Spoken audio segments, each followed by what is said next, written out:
Hi friends, இன்றைக்கி நம்ம ஒரு டிப்ஸ் பார்க்க போகிறோம். இது சமையல் டிப்ஸ் இல்லைங்க, டெய்லரிங் சம்மந்தமான டிப்ஸ். இந்த ஊசியை பற்றி நிறைய பேருக்கு தெரிஞ்சிருக்கும். தெரியாதவங்களுக்காக இந்த வீடியோ. நம்ம மிஷினில் தைச்ச துணி இல்லை கையில் தைச்ச துணி எதாக இருந்தாலுமே அந்த தையலை பிரிக்கணும்னா பிரிப்போம் இல்லையா? அது பின்னோ இல்லை ஊசியோ வச்சு பிரிக்கும்போது கஷ்டமாக இருக்கும். இது பாருங்கள், அதுக்கான ஊசி தான். இப்போ தையல் எப்படி பிரிக்கணும்னு நான் பிரித்து காமிக்கிறேன். இது புது சாரீ. ப்ளவுஸ் பிட் அந்த சாரியோடையே அட்டாச் பண்ணி வச்சுருக்காங்க. அது ஒரு தையல் மாதிரி போட்டிருக்காங்க. இப்போ நம்ம அதில் தான் தையல் பிரிக்க போகிறோம். இது நான் சரவணா ஸ்டோரில் தான் வாங்கினேன். பாருங்கள், ஒரு பென் மாதிரி கேப் கூட கொடுத்துருக்காங்க. பார்க்குறதுக்கு ஒய் ஷேப்பில் இருக்குது பாருங்கள். ஒரு பக்கம் மாத்திரம் நீடில் இருக்குது, அது ஷார்ப்பாக இருக்குது.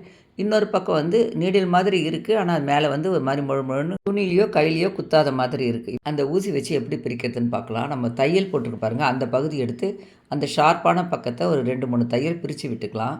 அதுக்கப்புறம் நம்ம 2 பக்கமும் ஜாயிண்ட் ஆகிற பக்கம் திருப்பிக்கிட்டு அந்த நீடில் எப்படி விடலாம். அப்படி விடும்போது நமக்கு கொஞ்சம் ப்ளேஸ் கிடைக்கும். அப்படியே பொறுமையாக உள்ளே அப்படியே விட்டுக்கிட்டே போனோம்னா அந்த தையல் அப்படியே கட் ஆகிட்டே வரும். இப்படி தாங்க ஒரு பக்கமாக நம்ம திருப்பி திருப்பி விடாமல் அந்த பக்கத்தை மாத்திரம் இப்படி உள்ளே கொண்டு போனோம். அந்த தையல் பட்டு பட்டுன்னு விட்டுக்கிட்டே போவோம். நமக்கு சுலபமாக இருக்கும், சீக்கிரத்துலேயே பிரிச்சிடலாம். இந்த ஊசி வச்சு நான் யூஸ் பண்ணுவேங்க. சரி, இதை நம்ம வீடியோவாக போட்டால் தெரியாதவங்களுக்கு தெரியுன்றதுக்காக தான் இன்றைக்கி நான் வீடியோ எடுத்தேன்.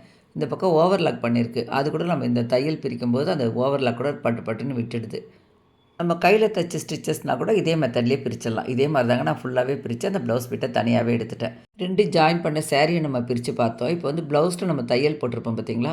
இப்போ ப்ளவுஸ் சில டைம் டைட்டாக ஆகிடும். அப்போ நம்ம ஒரு தையல் மட்டும் பிரித்து விட்டோம்னா கரெக்டாக இருக்கும். அப்படி பிரிக்கும்போது இதே மெத்தட் தாங்க. ஃபஸ்ட்டு 2-3 தையலை மாத்திரம் இந்த ஷார்ப் பகுதியை வச்சு பிரித்து விட்டுட்டு அதுக்கப்புறம் நடுப்புற வச்சு இந்த மாதிரி விட்டுகிட்டே போனோம்னா அந்த தையல்லாம் பட்டு பட்டுன்னு விட்டுடும். உங்களுக்கு பார்க்கும்போது எப்படி இருக்குன்னு தெரியல, ஆனால் யூஸ் பண்ணும்போது ரொம்ப சீக்கிரமே வேலை முடிஞ்சிடுதுங்க. இதுக்கு பார்த்தீங்கன்னா அழகாக ஒரு கேப் மாதிரியும் கொடுத்துருக்காங்க. அதனால் நம்ம யூஸ் பண்ணிவிட்டு அந்த கேப் போட்டு க்ளோஸ் பண்ணி வச்சிடலாம். உங்களுக்கு இந்த வீடியோ யூஸ்ஃபுல்லாக இருந்திருக்கும்னு நினைக்கிறேங்க. வீடியோ எப்படி இருந்துன்னு சொல்லிட்டு கமெண்ட் பண்ணுங்கள். நம்ம சேனலில் வர வீடியோஸ் பிடிச்சிருந்ததுனால லைக் பண்ணி சஞ்சய் நானும் வ்ளாக் சேனலில் சப்ஸ்கிரைப் பண்ணிக்கோங்க. தேங்க்யூ.